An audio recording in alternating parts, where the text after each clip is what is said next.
রাধে রাধে বন্ধুরা, সবাইকে স্বাগত জানাই। আজকে আমি ঘরের গায়ের দুধ অনেকখানি বেশি হয়ে গেছে, তাই মিষ্টি বানিয়ে দেখাবো। আপনারা এইভাবে মিষ্টি বানাও। বাড়িতে দুধ থাকলে এত সুন্দর নরম স্পঞ্জি ও খেতেও দারুণ লাগবে। একদম লিজ্জার দুধ ও ছানাটাও সুন্দর পাওয়া যাবে। প্রথমে আমি দুধটাকে ভালো করে ফুটিয়ে নিলাম, দিয়ে ছানা জল দিয়ে ভালো করে দিয়ে দিলাম। আবার একবার ফুটিয়ে ছানা জল দিয়ে ফুটিয়ে গ্যাসটাকে বন্ধ করে নিলাম। দিয়ে কি সুন্দর ছানা তৈরি হয়ে গেছে।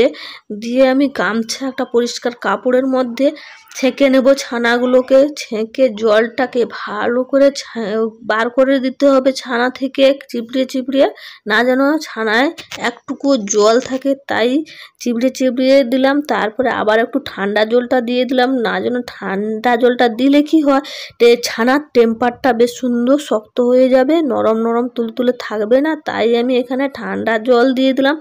দিয়ে আবারও ভালো করে জলটাকে চিপড়িয়ে বার করে নিয়ে একটা থালার মধ্যে ছানাটাকে নিয়ে নিলাম। ছানাটাকে নিয়ে ভালো করে একটু দাবতে হবে, না যেন একটুকু মানে ছানার একটা ফিরচা ফিরচা টাইপের থাকে। তাই আমি এখানে ভালো করে মলমের মতো মাখিয়ে নেব।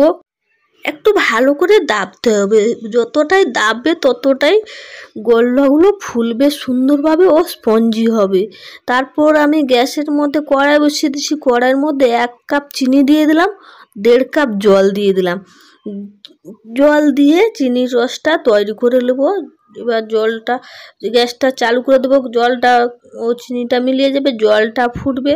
আমি ছানা যে দেবে রেখেছিলাম, একটু তেল দিয়ে হাতে ভালো করে আবারও দাববো।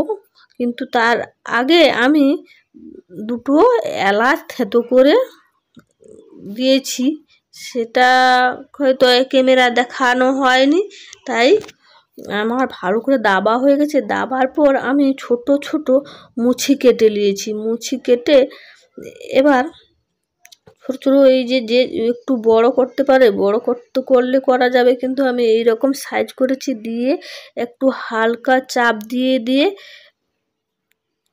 গোল করতে হবে। গোল করার পরে সবগুলো আমি এইভাবে গোল করে নিলাম।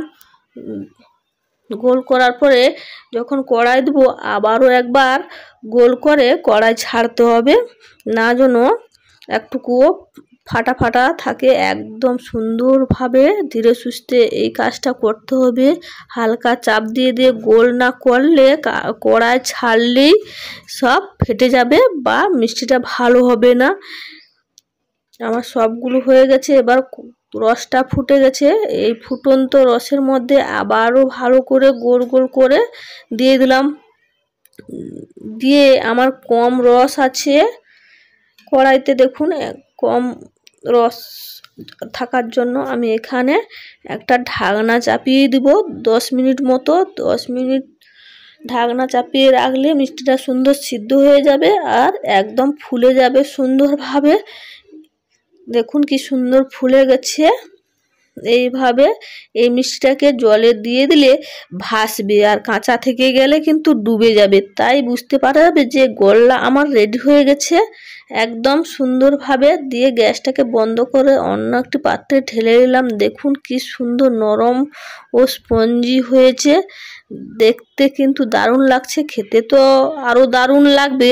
দোকানে কেনার চেয়েও বাড়িতে এইভাবে মিষ্টি বানালে কিন্তু খেয়ে শান্তি পাওয়া যাবে। এইভাবে মিষ্টি বানান। ভালো লাগলে লাইক শেয়ার সাবস্ক্রাইব করুন এবং কমেন্টে জানান কে কোথা থেকে বলছেন, কেউ ভিডিওটি কেমন লাগলো। আর যারা নতুন সদস্য হয়েছেন তারা একটা সাবস্ক্রাইব করুন।